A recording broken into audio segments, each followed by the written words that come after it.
Hey you guys, I am Michelle Money and I am here at Theta Wellness Center in Sandy, Utah, and I got a phone call the other day from my dear friend Mike Simpson, who owns this Theta Wellness Center, and he said, Michelle, I have to have you meet my friend.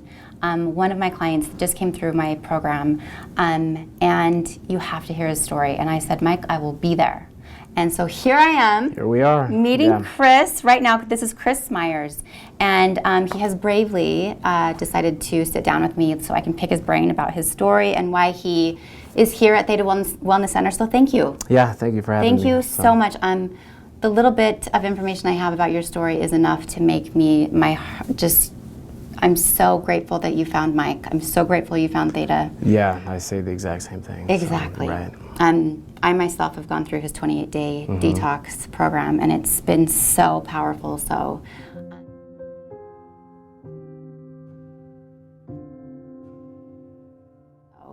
I kind of want to just dive right in. So what brought you to Theta? Well, what brought me here, I was a desperate man at the end of his rope. How old are you? I'm 38. 38, yeah. Okay. And where are you from? I'm from Southern California, Palmdale originally, and now I live in Sunland, Tahunga area. Okay. And I came here because I've been dealing with PTSD and alcoholism. PTSD for 18 years, alcoholism for 16. And I was going on a roller coaster ride up and down of trying to get better and not get better. And it was always gradually getting worse because I suffered from nightmares from my PTSD. Going into crowds was a big problem. School, concentrating, and so I would just mask it with drinking. And it was like the more, I can even remember the first place that I bought my first six-pack, and then it started off with beer, and then it graduated up to just hard alcohol. And this past summer, I was in a nasty motel room, and I was just basically going to drink myself to death because I didn't know how to live anymore. That was how many months ago was that? That was back at the end of July. So, yeah, I was living in a sober living house. Wow. And I got kicked out of there for drinking. I didn't even make it a month. I got in there in June, and then July I was drinking, which is about what I last because I'm a binge drinker, or I was a binge drinker. And yeah, still new to me, so this new life. And yeah, so basically after I got kicked out of there, I just took the money that I was getting off of disability from my knee because I had a torn ACL, which is I tore that because of alcoholism, just drinking too much. And yeah, so I was just sitting in a motel room drinking my life away, and I was going to drink till unconsciousness, and I was even looking up things on the internet of how to actually take myself out, like Robin Williams. I was going to actually either choke myself out or just drink till I didn't wake up. And my girlfriend who's in the other room right now, I called my father and I told him I was going to say goodbye. He was the last person I wanted to talk to. And my dad's not really an emotional man, but once I said that, he got on the phone, called her. They didn't know where I was, and which is, I guess, illegal, but they went to the motel that was close by her house in Eagle Rock. Yeah.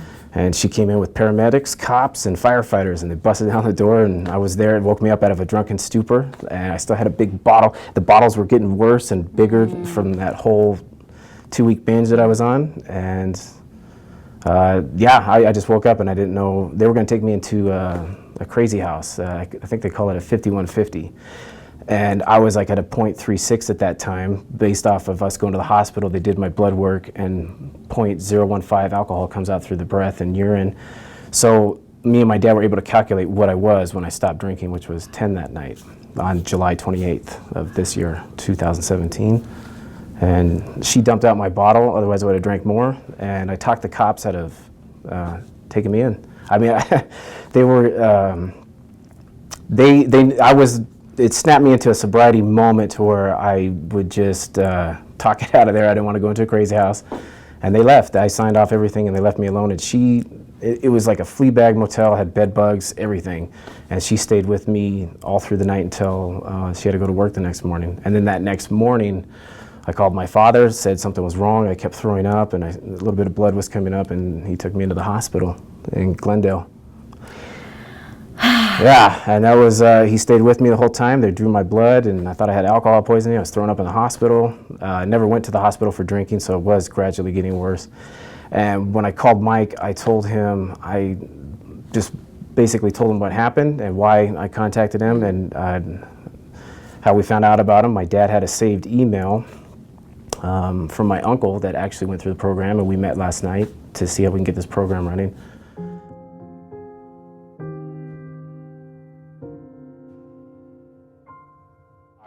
And this is something that doesn't happen overnight, right? No. This has been years of, I mean, yeah, we're talking depression, we're talking alcoholism, we're talking PTSD, but what I think is so interesting is that's not the worst of it. You know, there's a underlying issue underneath all of this that we're going to get to that is actually what needed to be healed. Yeah. And that's the story that we're so excited to really get to. And that's what Mike Simpson is so good at, is getting to that. So I want to dive into your experience with Mike with hypnotherapy. Okay. And this is, for those of you wondering, or those of you who are curious about hypnotherapy, it's confusing for a lot of people. A lot of people don't believe in it. I've experienced it myself. But it's this amazing ability that Mike has to really get to the root of the problem. Yeah, that's what he told me. And I'm one of those people, I didn't believe that I could be hypnotized. Right. And I thought it was just a bunch of nonsense, a bunch of hooey. And he said basically what he wants to do is like picture a garden that has a rock, and he's going to be like, you're the gardener, and you got to get that rock out of there so you can plant new plants. And that's what they do. They try to change your brain here and create new neurons firing and wiring together. And I was doing a lot of negative thinking. And so once we got to the core issue of why I really drank, why I suffered from these nightmares, the rest was, it was like a whole brand new life for me. Yeah, so of freedom and just relief. And so before we dive into the actual hypnotherapy part of it, what was your experience like coming into Theta Wellness? There's the Theta chamber. Yeah. All of the amazing technology they have here. How open to that were you? I was extremely open. I did a little research on the wellness center. I was looking at why the beds move and the lights, and but I just I was so desperate, and I was really broken. So I was desperate enough to whatever he told me to do, I said I would do, even if it meant reliving the most painful, nastiest, scariest time in my life. I was willing to relive that in detail, which I had never had before. That's how broken I was. Yeah. So, and desperate. So 2 times a day. 2 times a day. You're coming into Theta. Mm-hmm. You're doing the detox chamber, the light, and all of that. And what was that like for you, your body physically? Well, the first time I did it, they gave me like a 15-minute spin when we came here, and I was here with my parents. We talked to them, and I went in there. It was really hard to explain unless you do it. Yeah. And I can explain it to like a kaleidoscope, and you're looking through there, and it's like a bunch of shapes and colors turning, and your eyes are closed watching it with these blinking, flashing LED lights. But Mike told me that that's new neural pathways opening up in your brain. And so, and I wrote about it, and it was like different colors I was seeing, different shapes, and I was spinning around. You have the oxygen in there, and it was calming, is what it was. And then I thought, well, this isn't so bad, so I'll continue to see what else he has to offer here.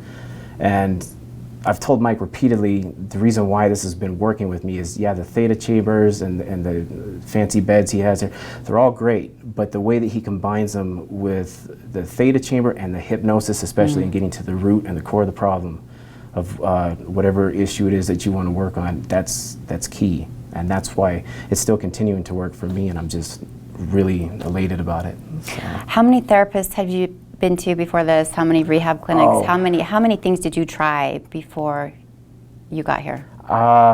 Let's see, I was kind of in limbo for the first few years. I was scared to even go out and go to school. I can't even count how many. It's been at least 10 that I've seen, and I'm counting like people that call themselves professionals that have do this, and even the psychiatrist that I went to wanted to prescribe meds. I didn't want to do that. I didn't want anything more mind-altering, and that's why I never experimented more with drugs, because I already knew that alcoholism was becoming a problem, and I didn't know how that would suffer with my PTSD. I didn't know if it would create more nightmares, because the more I would drink alcohol, the more I would feel pity on myself, and I'd have a pity party and just like relive that night over and over, and so I drank more and more. Yeah. And so that wasn't the answer. It just numbed it for a little bit, and then it just gradually got worse. And so. Wow. As far as like therapists and counselors, I've seen even guys that have suffered from PTSD that went into psychology. I know they went into it, and you open up and you have a bond that way, but they never really connected with me in a way to where we can get to the source and the root of the problem. And that's what Mike has offered. And so once I got to that point of where I was so desperate in that motel room, I knew that I was like, there's something in my brain to where it's either I'm crazy or there's some issue of why I keep hurting myself. Yeah. And that's what Mike and I got to. And I went through 8 sessions with him for hypnosis. Wow. And the first week, Mike will tell you he thought we got it, and I thought we got it. Yeah. It was the night of the Mayweather-McGregor fight, and so I put myself in a bad scenario. I go to a bar out here, and then I wanted to drink. And you can't drink in Utah, so I found the state liquor store where you can go buy whatever. Right. And I did, and I was ashamed to tell Mike about this, but I did. I bought it, and my father somehow was keeping tabs on me, and he called me right when I was there to like turn around and put the bottle down. And I thought, how does he know what's going on? And he knew the Uber ride that I took, and the next day he was able to see the receipt, because I paid with one of my debit cards, and he emailed it back to me of the store I was at, and how much I spent, and it said it was the state liquor store in there. And I was so afraid of him telling Mike, and because I'm living at Mike's house, I'm in the studio there. Yeah. And I thought he was going to tell him, so that's why I didn't drink that night. All times normally I would have drank, but I didn't want to totally piss this away, and I couldn't confront Mike that way, and I didn't want to be drunk in his home, and so that snapped me out of it, but only temporarily, because I knew. If I wasn't getting help at that moment in time, I still would continue to drink and do other harm to myself. So I did. I put the bottle down. I put it right next to that building. And I told my dad, I said, I'll take an Uber. I'm going back. And I'll call you when I get back. And I did. And for the first time, I wanted him to make sure that I wasn't drinking. A lot of times, alcoholics, we always lie. We always say that, oh, we're not drinking. I'm not drunk. And I'm drinking while I'm talking to him on the phone normally. But that one is really true. I didn't drink. I set it down. There was a bum down the ways. I could see a silhouette of him, and that probably would have been me if I would have kept drinking, being that guy. So that's where the bottle was. I didn't crack it open, and the last bottle of booze I bought was 99 bananas, and I haven't touched it since. And I haven't looked. Even when I go to restaurants or stores, it doesn't bother me. I don't feel an urge. It just what Mike and I worked on. It makes me feel sick to think about that. Wow. So. You've been through a lot. Yeah. A lot of changes. A lot of changes. Yeah. How do you feel now? I feel great. You can't tell, I'll admit, it's a little nerve-wracking talking about it, but I want to get the word out, and I want to be honest and authentic as much as I can. The thing that Mike and I worked on when I was rereading my journal was I also wanted to be a better person, because I was always lying. And I wanted to be somebody who's honest, has integrity, and is impeccable with their word. And through the hypnosis, that's towards the end there, that's the 3 things that came through for me of the type of person I want to be. I love that. Yeah.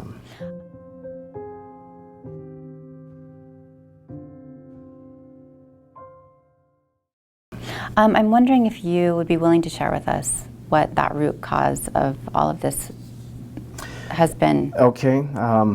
Only because I think that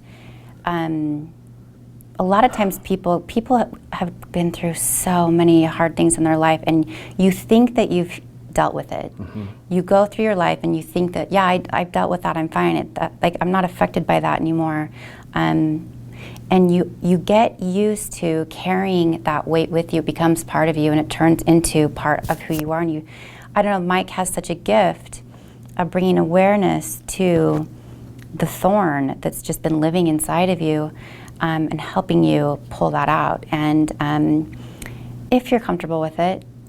Okay, well, I've gotten to the point to where I can tell what happened to me. So back in September 1990, the September 17th, like I said, I'll never forget that date, 1999.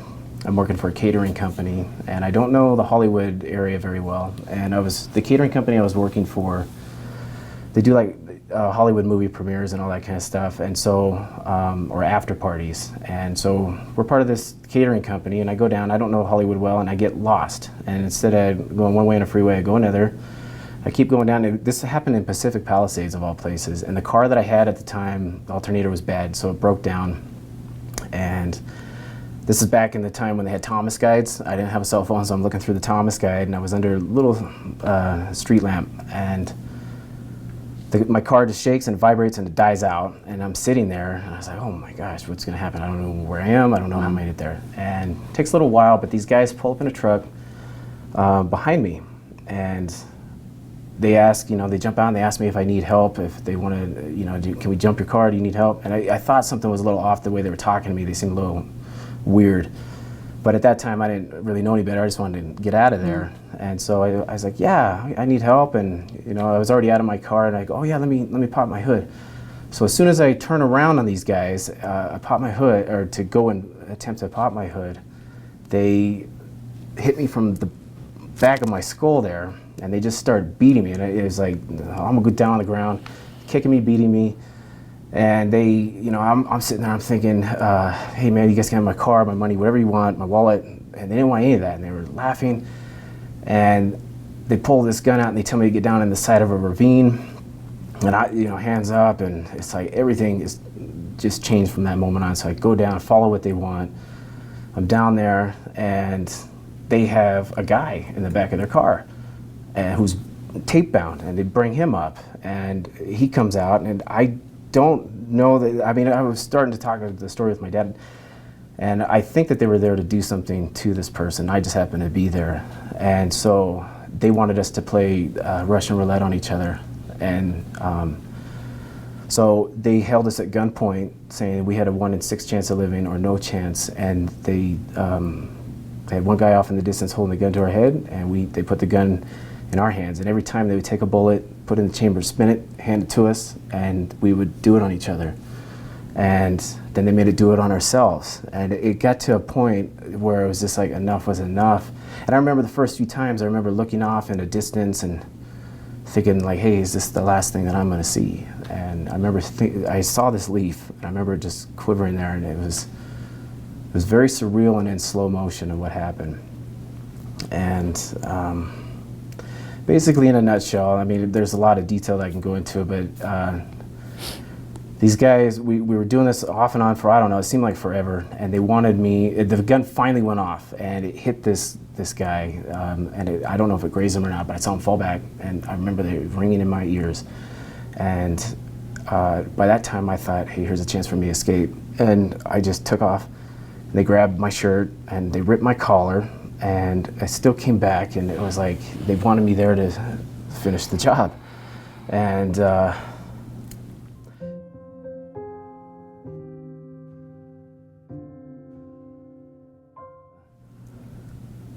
his last word saying he, just begging for his life, and then you smell the blood and you feel it, and everybody was shocked, and I still had the ringing in my ears, and I took off after that, and for a long time I was like, is he dead? I don't know. And I was off hiding through the whole night, and they were heckling me. They were saying, come out, wherever you are. They were laughing, and little animals would be off in the distance making sound, and they did fire off a gunshot in that direction, so I stayed.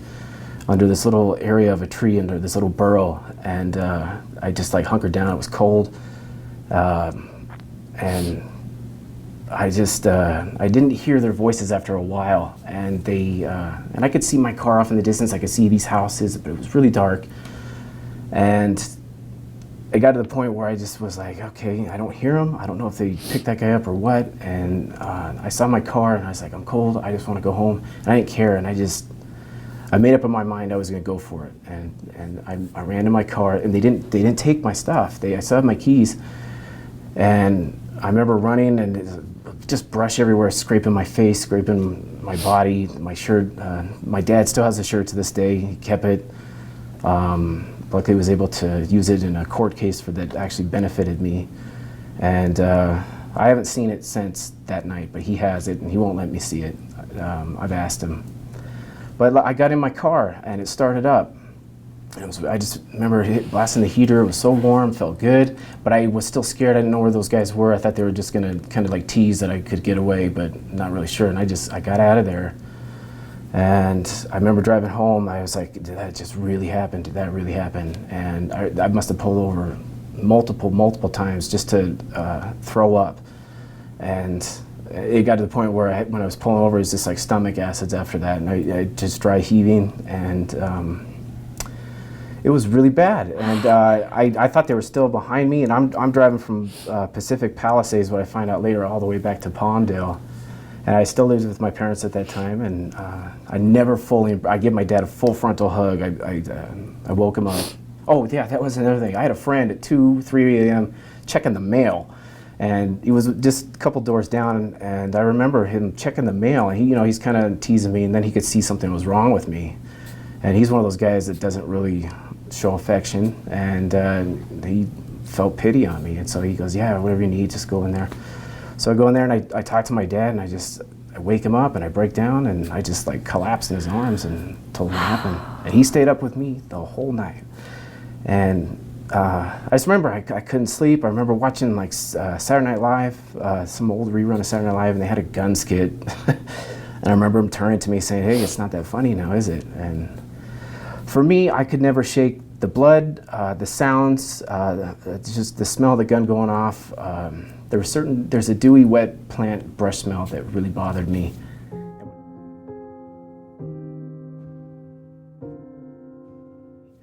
And whenever I'd smell that from early on and picking up my drinking habit, I would always drink because of that. And so I got to the point, and I was doing really well in school. I was going to CSUN at the time, and then after that, my grades took a dump, and I couldn't go to class. They were doing building. I couldn't handle anybody around me or behind me. Couldn't concentrate, and so the way that I dealt with it was drinking, because I remembered what drinking was like. In '98, I tried drinking with my friend that had a fake ID, and I remember I didn't like it, and I didn't like that I couldn't be in control of myself. But I do remember it was kind of fun, but I didn't like it after that. And then once I couldn't concentrate in school, I realized that, hey, I remember how I felt. I could kind of be at ease in certain things I didn't really care about, and so I would go to class drinking, and I'd drink a lot before I'd go into class, and I was able to pass and get away with that for a little while, and then it just got to a point where I was drinking all the time, and I wouldn't even go to class. I'd go up on this little hilltop, think about what happened to me that night, and fill a little pity party, and drink and drink and drink. Wow. Yeah, and so, wow. And the PTSD lasted. I would sleep I'd sleep in between my closet and my bed on the floor, because I had 2 windows in my room at that time, and I felt safer on the floor, or even inside the closet sometimes. And I just remember there's a lot of nights where I woke up in cold sweats, hearing the ringing in my ears, hearing that guy's voice pleading. And so I was dealing with that. And so I'm so sorry that you went through that. Yeah, like, I shouldn't be sorry like that. You don't even know what to say. Like I can't even wrap my head around what it would be like to carry that. Yeah, and that's for so many years. That's the reason why I drank so much, because I always wondered why he lived. I didn't help him. I didn't check. I always wanted, my closure for me is getting this out. Hopefully his family's out there, I still have my shirt. We could possibly do some DNA evidence that has some blood on it. So and, footprint. You never caught that No, guys they never caught him. And this took me through a whole whirlwind of going to rehabs. Rehabs never worked, talking to psychiatrists and psychologists. And one night I got so drunk that I was in Encino where I lived at the time. And I started drinking really heavily. And I went on a high-speed chase. I don't even remember how it started. I just remember kind of snapping out of it and still think that I was being chased by those guys, believe it or not. And there was a chopper light that encircled my truck, and all I wanted to do was get away. And I remember turning off my headlights, and I went on the 405, the 5, the 210, the 14, you name it. I was on the freeway. I was like going everywhere. And my dad actually saw it on the news. We had a CHP officer that knew my family, and it was like a 3 a.m. phone call they got because he heard our last name, since it is an unusual last name, Smyres. And so he called him up and said, hey, he's on a high-speed chase. And I went. They did 2 pit maneuvers on me. Didn't work, and I went till I ran out of gas. And it was right close to where I was living at that time, and on the corner of Sherman Way and Mason. And I still thought it wasn't kicking over, and I ran away, and they tackled me, had scuffs all over it. And so that took me to LA County Jail, and it took me to prison, and for a 90-day op. And I got to experience what that was like. And then that was the thing that was really testing, because I had to have people from all walks of life be behind me. And luckily, nothing ever happened where any fights broke out. The worst thing that I saw there was when I was in Chino on the 90-day op, they had a guy get his eyeball taken out of his socket. And the way that world is, it's only to get a note to a guy that they call a shot caller. So you can get a note passed on, and that's what they did, so they can get it to a hole. So, and I had to, it's like, so I'm interacting with all these people, and I'm going to court, and one of the scariest things for me was when I you keep going to court to fight your case, and so you go in there and they put you in there with your race, and they call it the fish tank. And I was in there when a guy signed life, and his laughter was very similar to the guys of that night. And so, but I knew it wasn't him, but just the evilness in that guy, I could see it, just like that evilness that night. I saw it in this guy's face because he had nothing to lose. And there I am in there. And so I thought that would be enough to make me sober. And when I got out of there, it just didn't.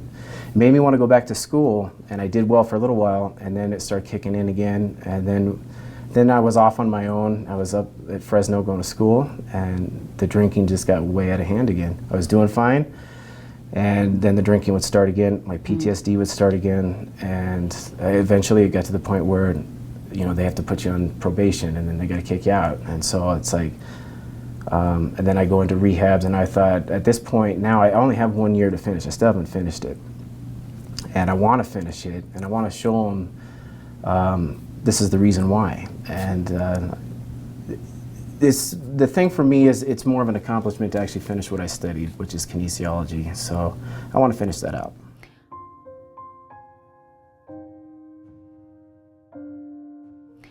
I have some questions. Sure. After this experience happened, did you ever get treated for it? Did you ever talk to a therapist? Did you ever talk about it to a professional?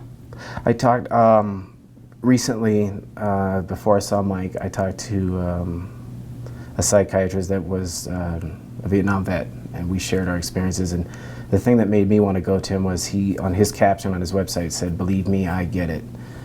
And so I was like, okay. And I always thought, well, this was very intimate what happened to me with this person. And so I wanted to talk to somebody that had that also. And so it just comes out that a lot of military guys have that problem too. And so you never actually spoke to someone about this for how many years? This year. I told my uncle back in 2010. And I thought that would help. See, I was trying everything. I was like, okay, maybe if I get it out. That didn't help either, because I was looking at it like that was a step 4 in alcoholism, and because right now step 4 is doing all your moral inventory and telling someone. And I told him, and that didn't take. And so I was like, okay. So I kept it, and I didn't want my dad to know, because my dad's my best friend, and I didn't want him to know that I was capable of doing that. And I'd get drunk, and I'd show up at his house, or I'd call him, and I'd get close to telling him, but I wouldn't fully tell him. And so, uh, yeah, it was just this year that I told him. And I got drunk one time and I told my girlfriend out there, I mean, I must have been really out of it to do that. But as I say, my alcoholism and PTSD, it was getting worse and worse and worse. Yeah. And Yeah. for the whole 2000s, I haven't been really normal. Yeah. And well, and you can, I mean, now you share the story and it's like, of course you haven't been. yeah. Of course you haven't been. And what happened was that was not your fault. Yeah, see, and everybody would tell me that, and in my mind, I thought, hey, man, I didn't, and I didn't tell anybody this, and there was nobody for me to really talk to. I was like, I always blame myself. I didn't help this guy. I didn't help him. I didn't get it out. And it kills me. That breaks. I mean, to imagine carrying that around, like, it breaks my heart. And I'm so happy that you found Theta, and that you found Mike, and that.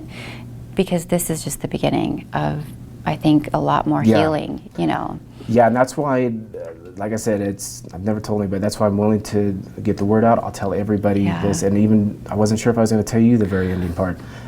But it's something where I want to be a new person. I want to change. And if I'm going to better this, and if I'm really going to say, I'm going to do what I say I'm going to do, and I want to help, then I have to face my fears. Yeah. So, and today is one of them, actually. So brave. I mean, so brave.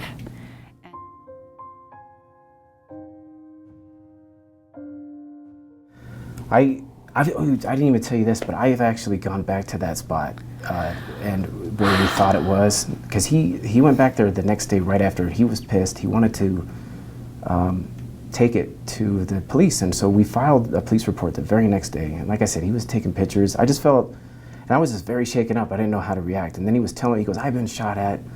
Why aren't you more mad? Why aren't you this? Why aren't you that? And then I froze up and I was like, I don't want to tell this guy anymore. I just want to get the hell out of here. Yeah. And so, they made me take off my shirt and check out all the beatings and bruises and little scrapes that I had from just running in the brush, because it was really dark. And you don't really think about that, but it's like, scraping my face, my back, and it was like, I had way more scratches than I thought I did. And so we go back there and we get pretty close. And I said, I don't want to go anymore. We're done. And I could see that my dad respected that, but he goes, okay, let's just go file this police report. And I remember the first time we went in that station, and he said, I want to file a police report for attempted murder. That's when it kind of sunk in. And then I was thinking, oh my gosh, this guy's there. And, I don't know if he's there still. I thought I was going to get in trouble. All my DNA's there. So we go back like years later, because my alcoholism is just getting worse and worse, and my dreams and my nightmares about it. And so we go back there. My younger sister went, my mom, my nephew, he was really little at the time. I went out there with a bat, and I wanted to smell the brush again and be like, okay, this is the spot. And I remember looking at the houses around, but the whole place totally changed. We went there in the daytime at first, because I only saw it in the night. And it changed into a whole different type of hiking trail. And everything was different. There was no more ravine, and the ranger that we talked to, he goes, oh yeah, they did this probably like 2002 or 3. And I was thinking, well, if that guy was there, something would have came out. But nothing came out. And so you don't know if he's dead or alive? I don't, I think, based off of what I did to him. Yeah. So. And not having closure with that. Yeah, I couldn't get closure. I can't even. That's one of those things when you see somebody beg and plead for their life, and then having a gun at your head, and then it's either him or you. That's what I always that's what I always struggled with, was just that I thought I had evilness in me to do that, and everybody was like, "No, you're under duress." I was thinking, I would do it. I would rather be the one to sacrifice myself. And that was another thing I wrote in my journal, was that's why I do want to get this out, because I am putting myself out there, and I want this to be known, and I don't want that guy's life to be in vain. And so if I can, and I was drinking my life away, and that was another reason why I felt like so much pity and sorrow and drinking more, because I was like, I'm not accomplishing anything, I'm just doing this. And I've had other people call me straight out, because I was lying, I was deceitful, I was just not living an honest life, and I thought I was just a waste of life, so I was just going to take my own self out. And his name would have been, like, he would have just died in vain, and I thought his life would have been better if he would have lived and I died. And I wrestled with that for a long time. So, yeah, it is hard to get it out, but it's like, it's one of those things where I told myself, I'm committed in this, I believe it so much, and anybody out there that is suffering, this is another option. Just like AA, or if you see a psychologist or psychiatrist, it may work for some. They didn't work for me, but this place, I took to it because I got to a point where I was desperate. So maybe that was my rock bottom. And I said, I'm going to do whatever it takes. I'm going to get it all out, and I don't care anymore. And that's why I'm sharing this with you today and doing this interview. And it's a little nerve-wracking, but I believe in this place very much. So. Yeah. Again, I can't even begin to imagine what you've been through, but I do know that there are people out there who have been through similar, to some degree, situations that are aching to find peace. And maybe not to the extent that you've been through. I mean, it's so, I can't imagine, but you will be helping so many people. Yeah. And for you to actually be brave enough to talk about this and really share your story, thank you. And I want to bring Mike in here. I know you guys have been through a lot together. Okay. And you've been super vulnerable with him, and I know he has a lot of advice and yeah, he's the guy. He's the best. Mike's the best. So I'm gonna actually go grab Mike, and we'll be right back.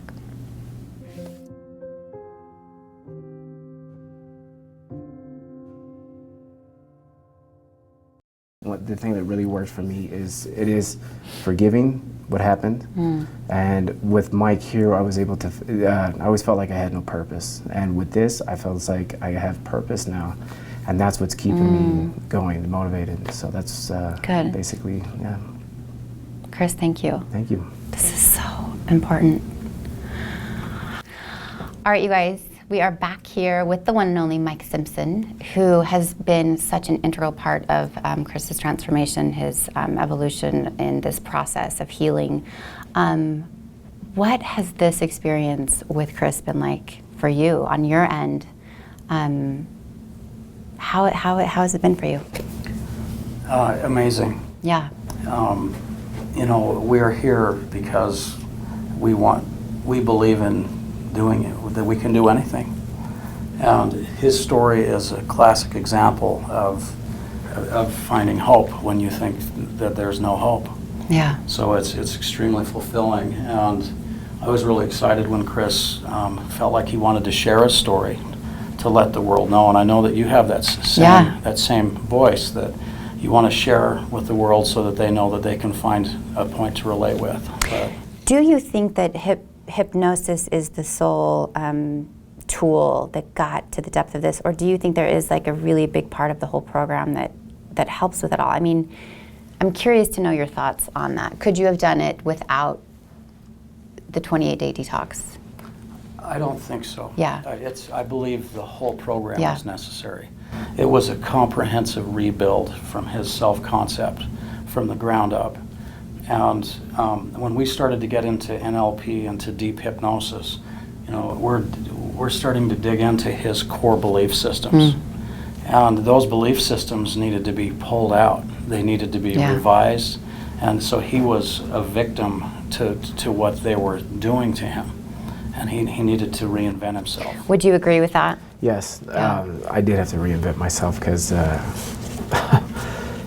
yeah, when after that night happened, I was totally different after that, and I just thought, I'm not going to do anything that's right anymore. My life is going to be taken away, so if it can end at any minute. So I just went off on a tangent. So that belief system, I'm not worthy to be alive. So if someone's trying to help me, and they're trying to show me how to be better, but I don't believe that I should be better, then it won't work. So you have to get into the core beliefs, and that's where you have to transform those. So with hypnosis, we were able to really literally go in and identify which things were sabotaging him and pull them all the way out, and replace those with identity statements that would empower him.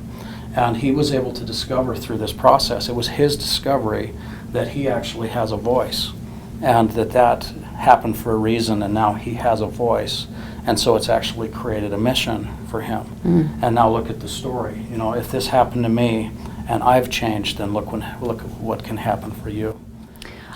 For those people watching who might think of hypnosis as like this hokey, fake thing that you don't have control of, first of all, let me ask you. I thought the same thing, yeah. Did you feel out of control while being hypnotized? No, I was still like aware where I was, but which I was going to say here was the key thing is to just, if you really are desperate and you really want the help, you're coming in here to seek help, not disprove or discredit anything, and you really have to let yourself go and be comfortable enough to do that.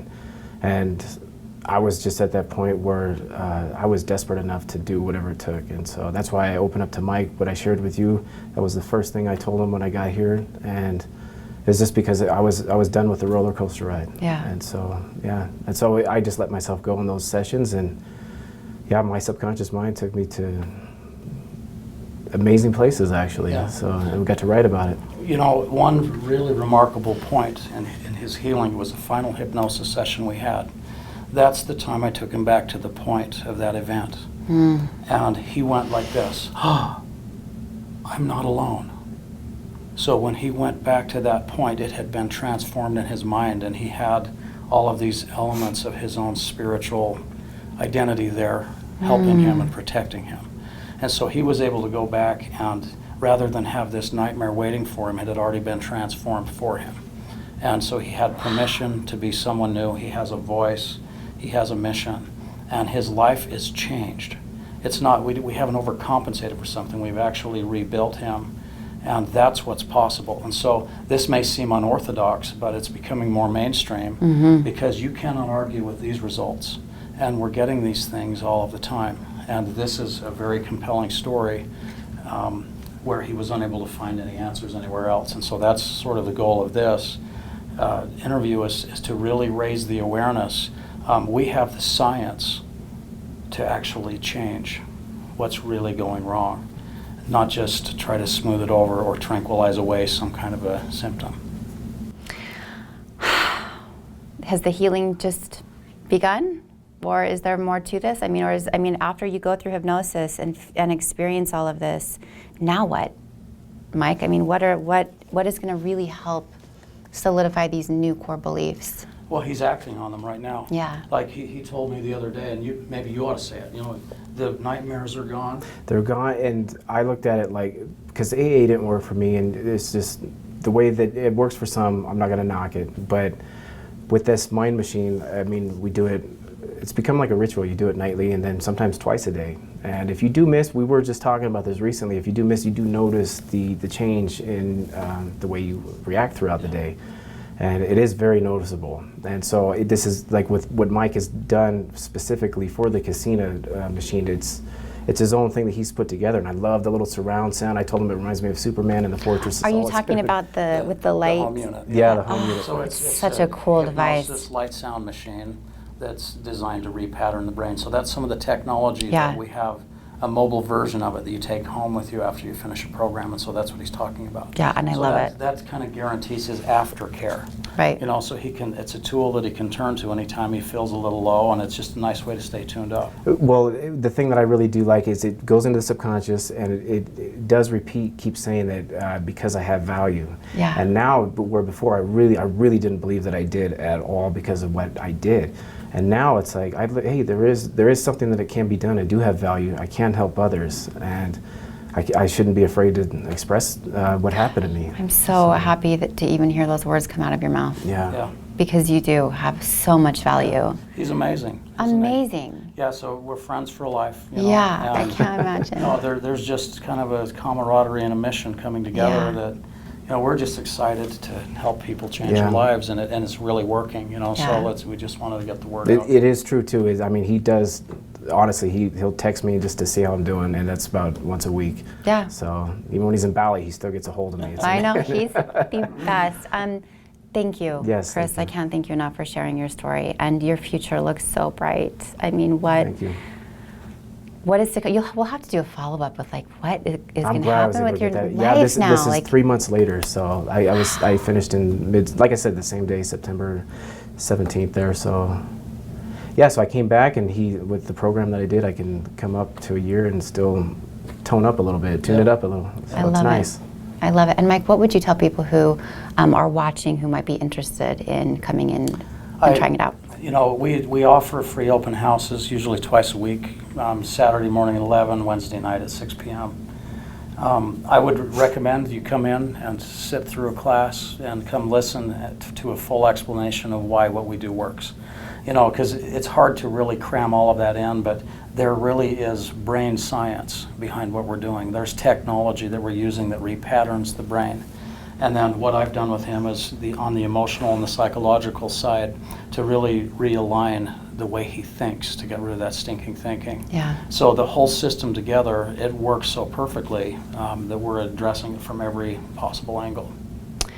Wow. Well, I am humbled that I've even been able to be part of a little bit of this story of yours, and thank you for sharing with me. And you guys, these are two incredible men who have obviously so much to offer the world. So make sure you guys reach out to this guy. And thanks for yes, no, it's my pleasure. Yeah. So we thought, as kind of a follow-up to this interview that we've been doing, is we could have some talking points and maybe just some after the discussion. Yeah. I think a lot of people are curious about how this works. You know, so maybe it would be fun to just kind of explore some of those angles, just any of the human interest points that you might be interested to talk about, or any questions you have for me that might explain to the listener or the viewer. Help them understand a little bit more about what we do. I do remember when you were talking at that convention that you invited me to, that you do have to be willing, and that's the key word I always thought was you have to be willing to actually let yourself go.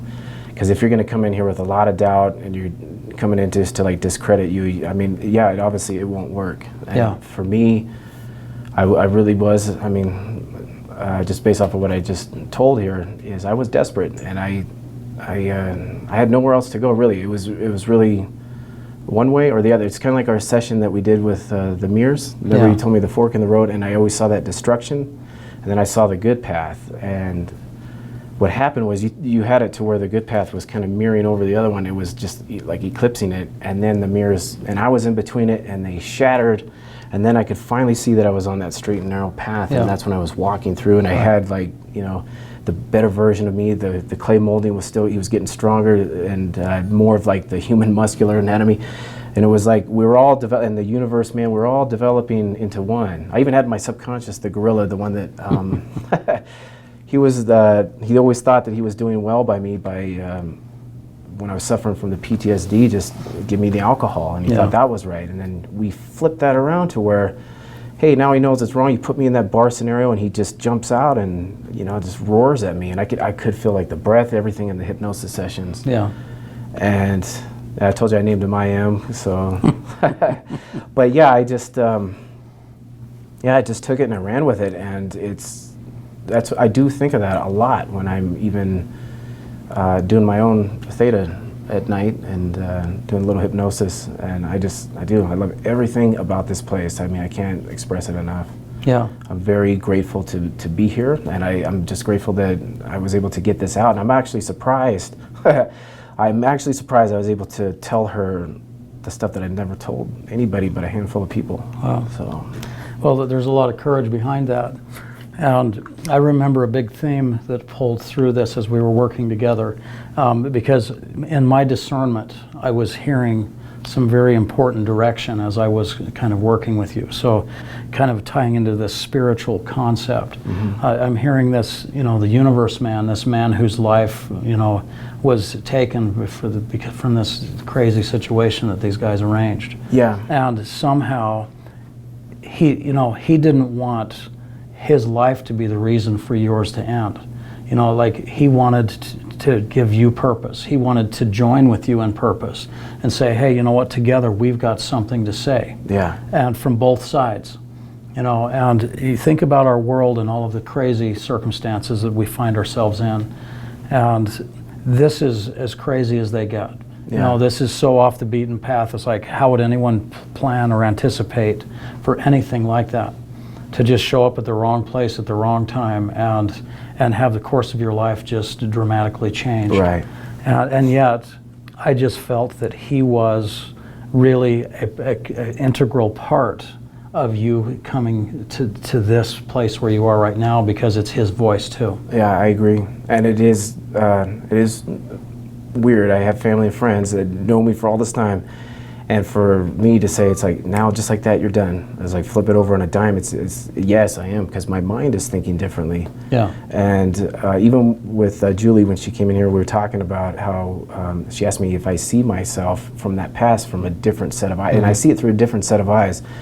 And I see it to where it's like, I can't believe I was acting like that for so long. It seems crazy, but at the time, it seemed to make sense to me. Sure. And then when you helped me rewire everything in there and really just get in tune with myself, I mean, I felt everything that came through that door of the better version of me, I felt like we were all coming together with love and purpose and a mission in life it's like, yeah, don't be afraid anymore. Don't drink this away. Just get it out. No matter, like even now I'm scared and nervous to talk about it, but it's like I'm getting it out, and this is what I want to do. So Yeah. and this is as real as I can possibly be about it. This place has done so much for me. Well, we've covered a lot of things. You know, he's talking about a gorilla, and I think there was an eagle in there. Yeah, I had the And, eagle. you know, these are different metaphors that came into some of our conversations that ended up coming out in hypnosis. So the unconscious mind can work in metaphor. Right. And that's how it communicates with us. And so his mind just created this beautiful experience, and we just adapted and went with it. But ultimately, what we did is we reshaped permission from within yourself that it's okay to move forward. Right. I deserve to be alive. I have a mission. I have a purpose. And you know, if you would have come at this like a regular addict, just saying, "Hey, I need to quit drinking," you know, or I need to quit drinking. That's just trying to address what you do. Yeah. And that's not the problem. Drinking isn't the problem. It's why you were drinking and why you had to drink so excessively to such reckless degrees. Yeah. It was a reckless abandon because you had this belief that you didn't deserve to be alive. And that's what had to be curbed, you know. So it's not just trying to change what you do. It's to change why What? Yeah. you do. It is. And yeah, that's why the thing with AA and like you asked me about the psychiatrists, and it never addressed the issue of why I did what I did. And Yeah. I didn't even fully understand it myself. Yeah. And I just thought, you go to these meetings, and not to knock anything about AA, but I'm saying personally, it just did not work for me, because I always looked at it like, hey, I'm not an alcoholic. I'm sober, you know, and that's what I am today, and I'm addressing the issue, and I don't want to rehash everything that I've done, which is amazing with therapists. It seems like you're just milking the problem along, and with this, we're getting right to the core, and you have to be fearless to do it and move on with your life. But I do want to point something out. We were able to navigate through most of this without any trauma. We didn't have to go dredge through all of that horrible stuff. That's true. We could piecemeal it out in an abstract way. We worked on different pieces, you know, different beliefs about yourself, even memories, and even rewiring the smell, the smell from that night to change the meaning of that, right? All of it. So we addressed every single possible route that your mind would connect to that. And by the time we finally arrived at that night, you were shocked to see that all of your spiritual resources were there to help you. I was never alone. You were never alone, and until that day, you didn't know it. Yeah. And so you were blinded by the shame and the guilt and you closed down, but you couldn't see what you now see. Right. So we've taken you out of the cave. Yeah. And What did you say it was? It was the wet blanket. Yeah. Yeah. In the cave you just cover yourself up with a wet blanket, and it makes sense to do that, but in reality, that is kind of insane to do. Yeah. So. Yeah. So it shines. You know, your purpose shines, and this is what's possible. And it may seem unbelievable, but it worked, and it is working. And you know, Chris and I have been talking about having him come and work with me, and figure out how to really get this message to a bigger audience. because it's worthy of that, because it works. This isn't just sidestepping an issue. It's actually a set of techniques and technology that changes human beings' lives. I 100% agree.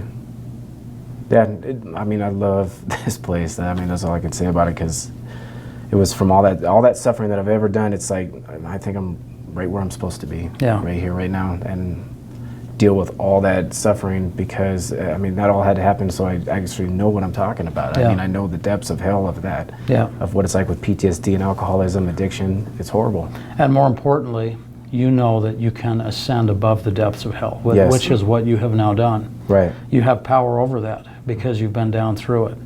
And so you come here with a compelling story, it's a real story. Yeah. And there's people out there who are listening right now. Where are they going to go? What are they going to do? You know, do the experts tell them that there's nothing they can do? You know, and it's like, you can do this. And I would highly recommend. Yeah, I do too. It's not a mind altering. You don't have to take prescription meds or any other thing to milk the problem along. This is getting to the core of it and focusing on how to deal with it and move on with your life. And that's, I mean, there's no other place that I know of that. I mean, it was amazing that I even found how this place exists. Yeah, no coincidence. No coincidence. We believe, you know, my mission statement is there's so much chaos in the world and pain, and seems to be so few real legitimate answers that I just feel like this is here of necessity. Yeah. You know, it's sort of being born as the chaos rises, then the light rises with it. And I just sort of feel like that we're like-minded people are coming together, and we're starting to figure out how to really solve some of these problems. And think of how many people in the world need this. Right. And it's like what I told you, you said that might have been one word, but in my last session we found out that, because I want to be a better person, and it was being impeccable with your word, integrity, and honest. And it's like, I might not nail that all the time, but it's like, at least I'm trying hard to do that and recognize that's what I want. Yeah. And I want to do what's best for the greater good, for mankind, because there's not a whole lot of honest people out there. That's right. So, but there are honest people out there, and there are people out there who can help. Right. And you know, this is a safe place to go ahead and start looking if you're out with questions looking for hope. Even, and I did tell you this also. I just wanted to say that even forgiving those guys of what they did, and I told you this. I do believe that even in people like that, there is some sort of goodness within them, because we're all part of God, and so can't all be evil. And that's another thing that it's helping me learn to. That's how I'm able to forgive, is doing it that way and accepting it. And I'm certain that haunts them and follows them around. Yeah. That sort of thing just doesn't go away, and so. But you're free. Yeah, just like in the hypnosis, you're free.